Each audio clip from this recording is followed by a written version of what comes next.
શહેરમાં રહેતા લોકો હોય ને એમને એવું લાગે છે કે ભાઈ ખેડૂતોને આટલું બધું મળે છે ને તો ખેડૂતો રોતા ને રોતા હોય છે. અને કહેવત છે વડીલી બહુ સાચી છે, મોર ખાય ઢોર ખાય ને ચોર ખાય પછી વધે ને તો ખેડૂત ખાય. બરોબર. વિચારો જ્યારે ખેતી કરવાની શરૂઆત કરે ત્યારે એ જમીન પર એ નીંદણ નાખે, ભાઈ જે પણ છે એનું જે નાખ, પછી મોર મતલબ કે પક્ષીઓથી જમીનને ખેતીને બચાવે.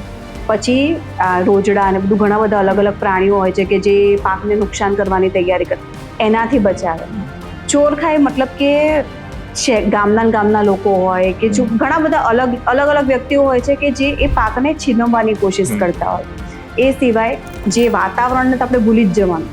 કોઈક વખત વધારે વરસાદ પડી જાય, કોઈક વખત સાવ વરસાદ ના પડે. એ સંજોગોમાં આટલી બધી મહેનત કરીને પાક લઈને એ ખેડૂતને પાક મળે. પાક લઈને જ્યારે વેચવા જાય ત્યારે એને જેવા ભાવ જોઈતા હોય, જેટલે અને ઘરમાં જે 5 રૂપિયામાં પડ્યો હોય તમે ત્યાં આગળ જાઓ પેલા કે હું 4 રૂપિયામાં આપીશ, એને પોસાવાનું છે સહેજ તો વિચારો. એટલે એ તકલીફ એ લોકોની જે છે ને એ જે ગ્રાઉન્ડ લેવલ પર જાય ને એને સૌથી વધારે ખબર પડે.